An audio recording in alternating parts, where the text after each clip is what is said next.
Hi guys, Miss Anderson here. Hope you're all keeping well and staying safe, and I hope you've been enjoying able to spend all the extra time with your families doing some exciting activities. I know that Miss Whitney and Miss Hanley have both already shared a story with you, so I thought it would be lovely for me to be able to read one and share too. This book is one of the ones I took off our bookshelf before we left from school, and it's called Little Red Riding Wolf, so I wonder if any of you recognise it from our bookshelf. It's written by Lawrence Anhall and the illustrator is called Arthur Robbins. So let's find out a little bit about the story.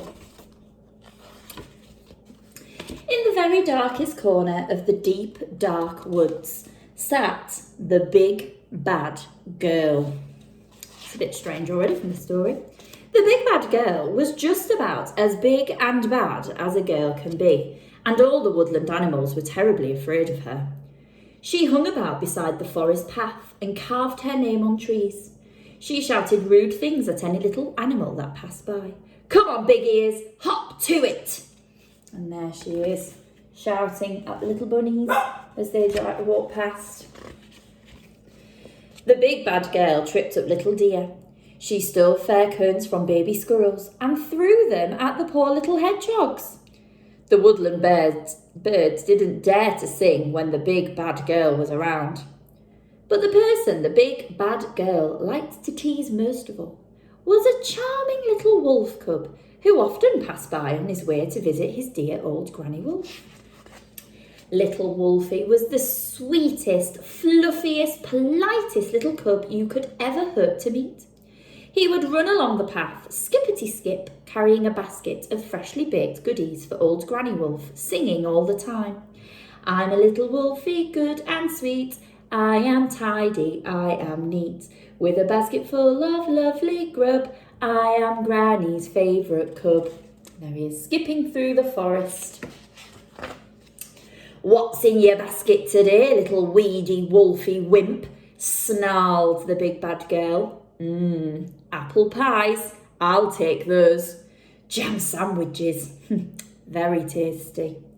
Oh dear, now there will be nothing for dear old Granny Wolf," wailed little Wolfie, and his little wolfy tears rolled down into his empty basket. There he is, looking very, very sad and upset, his poor grandma.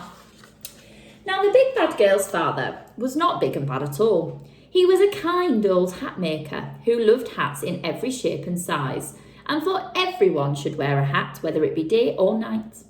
But the sad truth was, his hats were so awful that nobody wanted to buy them.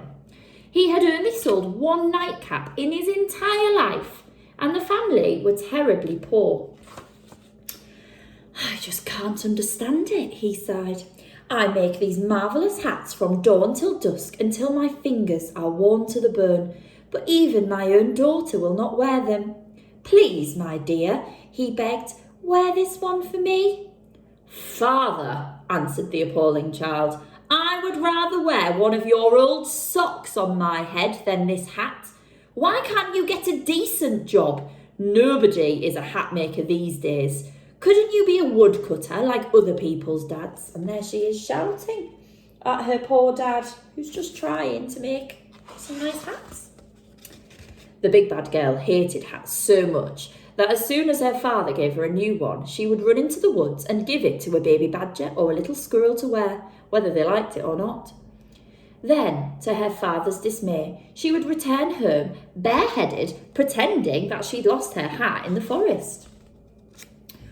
One day, however, the big bad girl's father made her a hat that was more ridiculous than anything he had made before. This one was a real monster. It was bright red with a woolly bobble on top, little flaps over the ears and dangly bows to tie under the chin. It even had a small red cape to match. The old man was delighted with his creation. "Surely my daughter will love this one," he laughed, jumping up and down with excitement. But the big bad girl said, "Father, you have made some vile things in your life, but this hat is the pits. I would rather wear your old underpants on my head. You have as much fashion sense as a dung beetle." There she is, in the the not-so-pretty hat that her father's made. Her father lay weeping in his bookshop as the big bad girl stomped into the forest to find some unsuspecting little animal that would end up wearing the Red Riding Hat. But alas, this one was so awful that no one would touch it. Even Woodland Oxfam charity shop sent her away. The big bad girl sat by the forest path, wondering what to do. Surely someone will be stupid enough to wear this hat, she said. And as she spoke, she had a delightful little song. I wonder who it could be. I'm a little wolfie, smart and clean, never nasty, never mean. Hello flowers, hello trees, hello humble bumblebees. And who should come along the path but little Wolfie? Aha, sniggered the big bad girl. Here comes creepy cutesy custard cub. My Red Riding Hat will suit him perfectly, and then I'll make fun of him forever. And she sniggered. Where are you going, little fluffy flea face? Growled the big bad girl. I'm off to visit my darling old Granny Wolf, replied little Wolfie politely. Well, I've just seen your old Granny Wolf. You can't see her today because she's poorly, and she might give you her old Granny Wolf germs, lied the rotten girl. Oh, poor old Granny Wolf, sighed little Wolf sadly. But, continued the wicked girl, she has made you a lovely sort of hat thing. She told me to give it to you and tell you never to take it off, night or day, even if people laugh at you.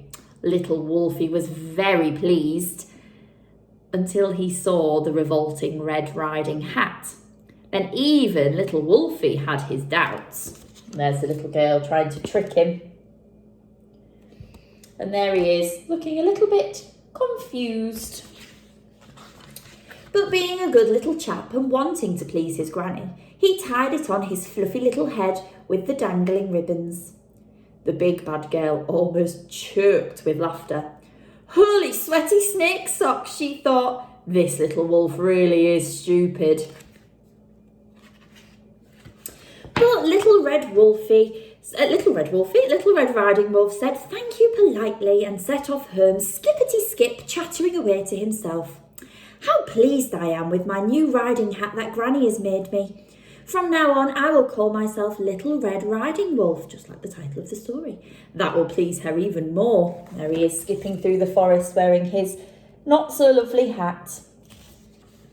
The big bad girl rolled on the path and roared with laughter. Holy Newt's knickers! Little Red Riding Wolf! What a name! A wolf should be called Hairy Howler, or Bone Cruncher, or Old Yellow Eyes. Little Red Riding Wolf is a terrible name! All that day, little Wolfie wore the Red Riding Hat and tried not to notice when other people laughed at him. The next morning he said to myself, surely my dear old Granny Wolf will be better today. I will run along the path and show her how pleased I am with the lovely hat. I'm a little wolfie so polite, I am brave and I am bright. I am happy, I am good, in my new Red Riding Hood. There he is, very cheerfully. But by the side of the path, in the middle of the deep, dark wood, blowing bubbles with her gum, something really nasty was waiting for him. I wonder if you can have any guesses as to who it might be. Oi, Tomato Head! I'm not Tomato Head, said Little Red Riding Wolf, fighting back the tears. I'm Little Red Riding Wolf. Where are you going, Ketchup Cap? Demanded the big bad girl, wiping her filthy nose on the back of her hand. I'm going to see dear old Granny Wolf's house to see if she's better and to say thank you for this lovely hat. Now excuse me while I fill my basket with these pretty spring flowers for her kitchen table. While Little Red Riding Wolf, I keep on going back to the original story, while Little Red Riding Wolf picked his flowers, the big bad girl picked her nose thoughtfully. Ugh. That wrinkly old Granny Wolf will spoil my fun, she said to herself. I'll take a shortcut to her house. If she gives me any trouble, I'll lock her in the cupboard and then pretend I'm old Granny Wolf. I bet she's even smaller and weedier than that little strawberry top. So the big bad girl ran as quickly as she could to old Granny Wolf's house. It was a very big house for a very little old Granny Wolf. But old Granny Wolf was out chopping wood in the forest. The big bad girl climbed in the back window and ran indoors just as Little Red Riding Wolf tapped at the door. Old Granny Wolf, it is I, Little Red Riding Wolf, in my brand new hat. Hurly hopping hedgehog droppings. That was quick, said the big bad girl. She ran up the stairs and searched for somewhere to hide. She noticed a huge bed, but how could she make herself look like an old Granny Wolf? On a hook on the back of the door, the big bad girl found old Granny Wolf's pink lacy nightcap. Little Wolfie had bought it for old Granny Wolf's birthday, but she never really wore it. Of course, the big bad girl hated hats, and this one was even worse than the Red Riding hat. But she had no choice. She pulled the ghastly nightcap right down to her eyes and climbed into the bed, just as Little Red Riding Wolf came running up the stairs, skippity-skip. And there she is, laid in bed, wearing a rather large hat for her head. Oh, Granny Wolf, where are you? He called. Over here, little woolly hood head, answered the big bad girl. Oh, Granny Wolf, thank you for the beautiful hat you made me. Doesn't it look wonderful? Yes, little bobble brain. Really, wicked, replied the big bad girl. But Granny Wolf, what a tiny voice you have. And what tiny teeth you have too. Perhaps you are still poorly. You seem so pale and weedy today. Listen, little jam man, you should learn not to make personal remarks, snapped the big bad girl. But Granny Wolf, what small ears you have. In fact, I don't think you're my old Granny Wolf at all. She is much bigger than you. And at that precise moment, old Granny Wolf pushed open the door. Let's have a little look at that picture and see what you can get a peek of just about to come through the door. Old Granny Wolf was enormous. She had huge yellow eyes, big sharp teeth and a long dribbly tongue. She was also carrying a great sharp axe. Oh dear, not as tiny and small and weedy as the big bad girl thought. Little Wolfie, she said, what a nice surprise. You're just in time for tea. But why are you wearing that ridiculous hat? And what is this thing in my bed? It looks like a big bad girl. A very tasty big bad girl.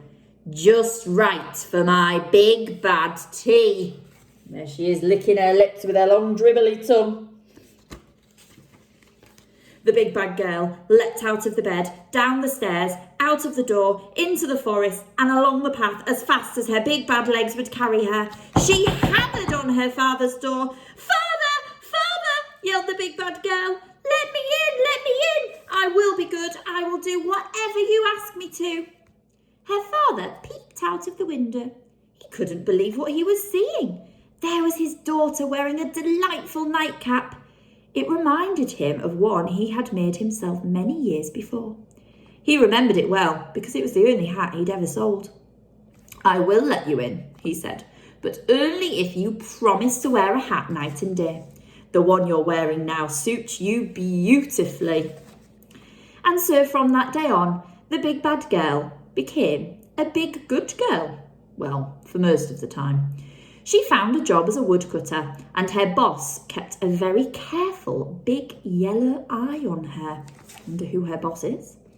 The big good girl kept her promise to wear a hat every day, although it was usually a chainsaw helmet. And the Red Riding hat was useful when they had an especially heavy load. So if we have a look at that last picture. There they are, carrying lots and lots of logs, and poor big good girl is having to use the hat to carry it. And that is the end of Little Red Riding Hood. Okay. See you later, guys.